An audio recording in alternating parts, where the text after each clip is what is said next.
Hello everyone, আসসালামু আলাইকুম। আজকে আমি বানানো পাটিসাপটা পিঠা। আর কিভাবে আমি পাটিসাপটা পিঠা বানানো চলেন দেখে আসি। সবার প্রথমে আমি পাল্লাত করে 1 কেজির মতো দুধ লিছি। আর 1 কেজি দুধ জাল দিয়ে একদম যখন ঘন হয়ে আসবে তখন দিয়ে দিচ্ছি ভিজা থোয়া চাউলের আটা। কারণ শুগান আটা যদি দেই তাহলে কিন্তু গোটা হয়ে আসবে, সেই জন্য আমি ভিজা থিয়ে তারপরে চাউলের আটা দিছি। চাউলের আটা দেওয়ার পরে কিছুক্ষণ লাড়তে যখন আবারও ঘন হয়ে আসবে দুধ, তখন আমি দিয়ে দিচ্ছি স্বাদ মতো চিনি দেওয়ার পরে আবারও দুধ লাড়তেই থাকা লাগবে।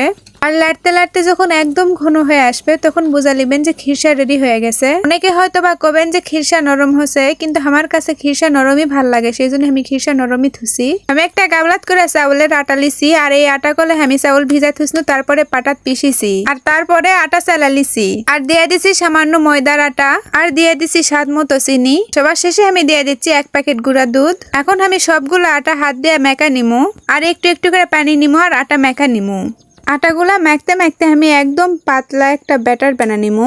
এই দেখেন আমার ব্যাটার বানানো শেষ। আমি এখন এই ব্যাটার থিয়া দেবো 30 মিনিটের জন্য। চলে আসলো 30 মিনিট পর। আমি আবারও আপনাকে ব্যাটার দেখাচ্ছি। চুলাতে একটা নন স্টিক তুলে দিছি, আর একটা ব্রাশত করে তেল ভরে লিছি। পুরা নন স্টিকত এখন ব্রাশ দিয়ে তেল ভরা নিমু, আর তারপরে আমি আটার ব্যাটার দিয়ে দিছি নন স্টিকত, কিন্তু আমি দেখাবার পারিনি। রুটি যখন চারদিক দিয়ে একদম উঠে আসবার লাগবে তখন আমি দিয়ে দিচ্ছি খিরসা, আর খিরসা দেওয়ার পরে ভালো করে উল্টা ভেজা লিচ্ছি। পিঠা তুলে লিয়ে আমি আবারও দিয়ে দিচ্ছি আটার ব্যাটার দিয়ে আমি নন স্টিক ভালো করে ঘুরামু, যাতে চারদিক দিয়ে ভরে আর গোল হয়। এক হাতত ফোন আর এক হাতে কাজ করা, তাহলে আপনাকে কি আর ভালো করে দেখামো সবকিছু। এখন আমি দিয়ে দিচ্ছি খিরসা দেওয়ার পরে যদি না উল্টা বাড়ছাই প্রথমে, তাহলে হাত দিয়ে উল্টা দিবেন, আর ভালো করে ভাঁজ দিয়ে উল্টা পাল্টা ভালো করে ভেজা লিয়ে নেমে লিবেন। তো এই যে পিঠা হয়ে গেছে, এখন আমি নেমে লিচ্ছি। আর এই হচ্ছে পাটিসাপটা পিঠা। প্রায় আমার দেখা বেশি মানুষই এই পিঠাটা খায়নি, আর এই পাটিসাপটা পিঠা খেতে কিন্তু অনেক স্বাদ লাগে। তো আমার